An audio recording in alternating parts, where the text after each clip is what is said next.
आगे बढ़ते बात अमेरिका ईरान की करेंगे, क्योंकि जंग की स्थिति एक बार फिर से बनती हुई नजर आ रही है। बड़ी खबर से जुड़ी बता दें, ईरान को राष्ट्रपति ट्रंप की नई चेतावनी मिली है। ईरान ने अभी बड़ी कीमत नहीं चुकाई है, ट्रंप कह रहे हैं। ईरान पर फिर हो सकते हैं हमले। ईरान के शांति प्रस्ताव पर ट्रंप का सख्त रुख सामने आया है। ये बड़ी खबर, डोनाल्ड ट्रंप एक बार फिर से चेतावनी देते हुए ईरान को नजर आए और उन्होंने कहा कि अभी बहुत कुछ ईरान को झेलना है। ईरान को राष्ट्रपति ट्रंप की ये नई चेतावनी है और ईरान को अभी बहुत बड़ी कीमत चुकानी है, ये डोनाल्ड ट्रंप कह रहे हैं। और ऐसे में माना यह जा रहा है कि हो सकता है कि एक बार फिर से जंग की स्थिति जो है मिडिल ईस्ट में देखने को मिले, क्योंकि प्रस्ताव भेजा गया था ईरान के द्वारा अमेरिका को, लेकिन इस प्रस्ताव को रिजेक्ट कर दिया है डोनाल्ड ट्रंप ने। हालांकि डोनाल्ड ट्रंप ये कह रहे हैं कि हम एक बार फिर से नए प्रस्ताव पर विचार करेंगे।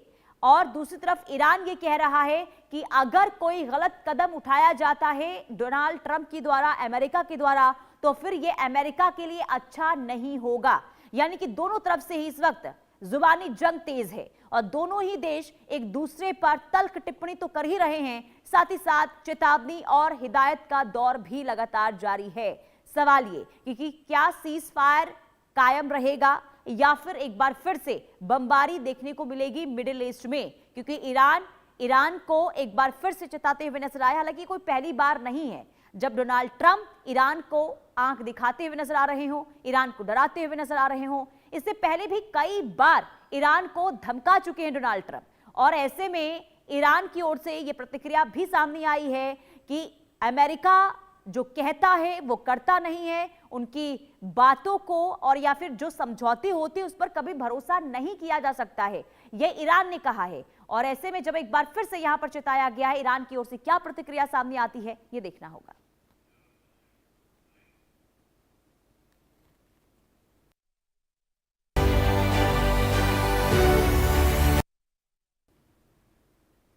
तो डोनाल्ड ट्रंप ने एक बार फिर से बयान दिया है। सवाल ये कि क्या एक बार फिर से संग्राम जो है वो देखने को मिलेगा, जंग एक बार फिर से क्या शुरू हो सकती है। दरअसल पश्चिम एशिया में जंग भले थमती हुई दिख रही हो, लेकिन हालात अभी भी विस्फोटक हैं। अमेरिका के राष्ट्रपति डोनाल्ड ट्रंप ने साफ कहा है कि ईरान पर हमला करने के लिए उन्हें संसदीय मंजूरी की जरूरत नहीं है। अब देखिए, जहां एक तरफ युद्ध खत्म होने का दावा है, वहीं दूसरी तरफ हमले की तैयारी भी जारी है। और सबसे बड़ा असर महंगाई और आम लोगों की जान पर भी पड़ रहा है। उधर स्ट्रेट ऑफ हॉर्मुज में जहाजों का ट्रैफिक 90% तक गिर चुका है, जिससे पूरी दुनिया की अर्थव्यवस्था पर असर दिखने लगा है। और ईरान की ओर से जंग की बात भी कही जा रही है। हालांकि अभी युद्ध विराम बरकरार है। सवाल है कि जंग कुछ देर के लिए रुकी है या फिर ये बस तूफान से पहले की खामोशी है। रिपोर्ट देखिए।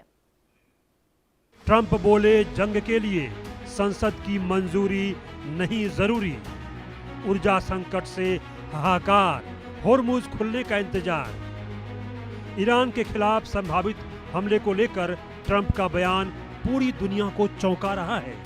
ट्रंप ने साफ कहा है कि जंग के लिए उन्हें किसी संसदीय मंजूरी की जरूरत नहीं है।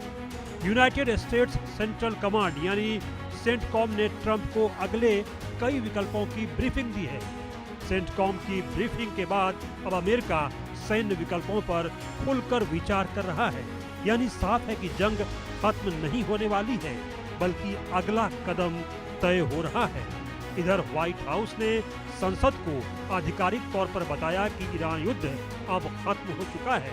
उस इलाके में अभी भी अमेरिकी सेना मौजूद है, इससे फर्क नहीं पड़ता।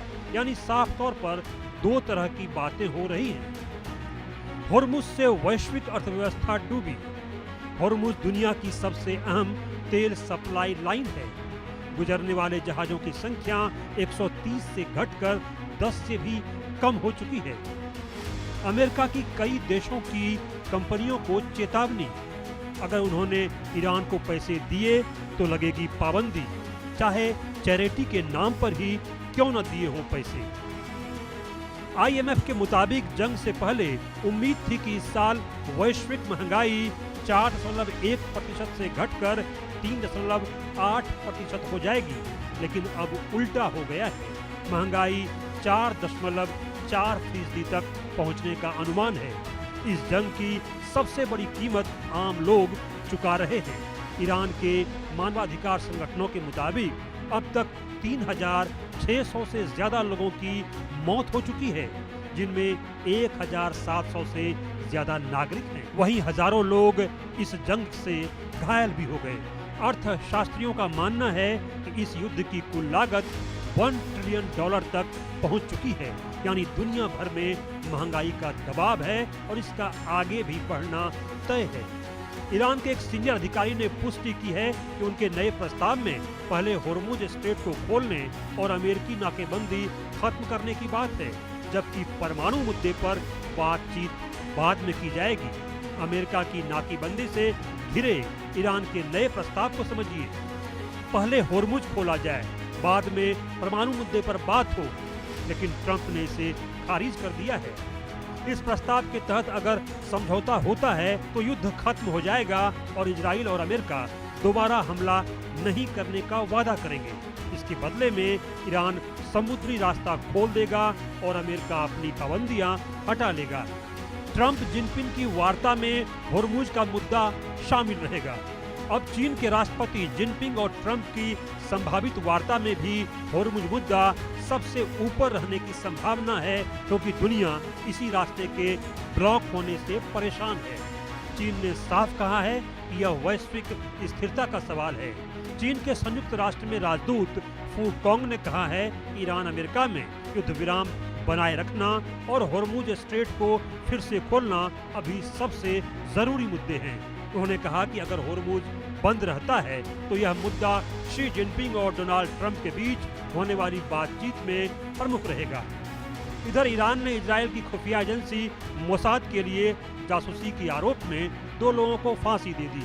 मीडिया रिपोर्ट के मुताबिक इनकी पहचान याकूब करीमपुर और नासिर बेकर जादेह के रूप में हुई है।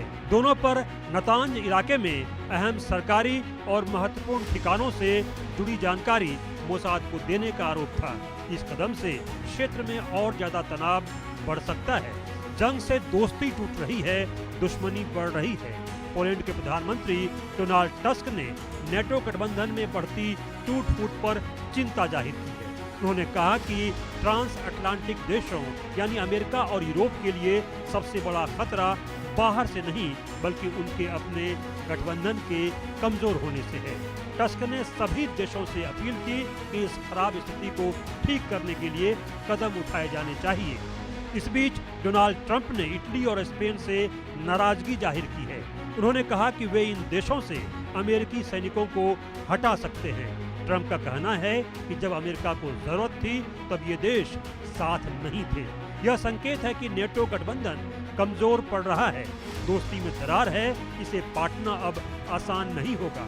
यह दिखाता है कि जंग सिर्फ मैदान में नहीं बल्कि खुफिया स्तर पर भी जारी है। यह संकेत है कि नेटो गठबंधन कमजोर पड़ रहा है, दोस्ती में दरार है, इसे पाटना अब आसान नहीं होगा। अमेरिका के राष्ट्रपति डोनाल्ड ट्रंप ने इसे छोटी और निर्णायक लड़ाई बताया था, लेकिन अब हालात उलट दिख रहे हैं। जंग रुकी जरूर है पर खत्म नहीं हुई है। बड़ा सवाल है कि क्या वाकई जंग खत्म हो गई है या फिर ये सिर्फ बड़े टकराव से पहले की बड़ी खामोशी है। हॉर्मुज से लेकर नेटो तक हर मोर्चे पर तनाव है और इस जंग का असली असर अब दुनिया की जेब और जिंदगी पर दिख रहा है। Bureau report, India news. तो देखिए, सवाल अभी भी वही बना हुआ है कि आखिर आगे क्या होगा। क्या वाकई में भीषण संग्राम जो है वो देखने को मिल सकता है। लेकिन सवाल अभी भी ये कि आखिर कौन कितना ताकतवर है, क्योंकि ईरान जो छोटा देश माना जा रहा था अभी भी डटकर अमेरिका के सामने खड़ा है और लगातार अमेरिका को चुनौती दे रहा है। अब आइए आपको बता देते हैं कि आखिर अमेरिका और ईरान के पास कितनी सैन्य क्षमता है, रक्षा बजट कितना है। तो देखिए, अमेरिका की बात करते हैं तो 1,32,000 माफी चाहूंगी, यहाँ पर देखिए जो 8 लाख रिजर्व सैनिक हैं अमेरिका के हैं और 3.5 लाख रिजर्व सैनिक जो है ईरान के हैं। इसके अलावा विमानों की संख्या जो है 13,209 है अमेरिका के पास और ईरान के पास जो है 551 है। वहीं फाइटर जेट यानी कि 1,854, जबकि ईरान के पास 40 फाइटर जेट है। वहीं ट्रांसपोर्ट विमान की संख्या की बात करते हैं तो 957 और 87 ट्रांसपोर्ट विमान जो ईरान के पास है। फ्लीट स्ट्रेंथ 472 अमेरिका के पास और 67 जो है वो ईरान के पास है। यानी कि आप इससे ही आकलन लगा सकते हैं, इससे ही समझ सकते हैं कि आखिर ताकत किसके पास ज्यादा है। यानी कि अमेरिका के पास जो है सैन्य क्षमता ज्यादा है, ट्रांसपोर्ट की क्षमता जो है ज्यादा है, विमानों की क्षमता ज्यादा है, लेकिन इसके बावजूद भी ईरान जो है कड़े मुकाबले में अब तक खड़ा है अमेरिका के सामने। अब विध्वंसक पोत की बात करते हैं तो यहां पर भी देखिए ईरान से ज्यादा अमेरिका के पास इसकी क्षमता है। रक्षा बजट को भी अगर आप देखते हैं तो यहां पर देखिए अमेरिका का रक्षा बजट जो है ईरान से कई गुना ज्यादा है।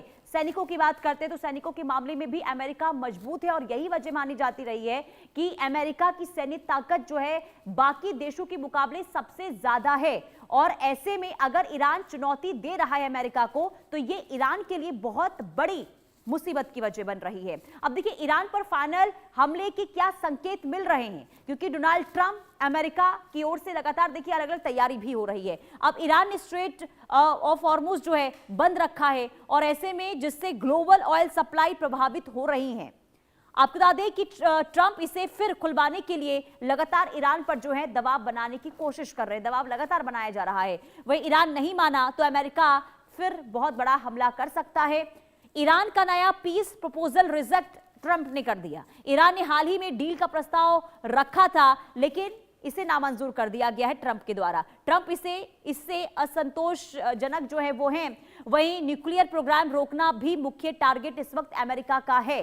अब स्ट्रेट ऑफ हॉर्मुज का ब्लॉकेड है, नाकेबंदी कर दी गई है। ईरान पर फाइनल हमले के संकेत कैसे मिल रहे हैं, क्योंकि देखिए ईरान ने स्ट्रेट ऑफ हॉर्मुज बंद किया हुआ है, नाकेबंदी दूसरी तरफ जारी है अमेरिका की ओर से। और ऐसे में तेल को लेकर स्थिति जो है दिनों दिन अलग अलग देशों में खराब होती हुई नजर आ रही है।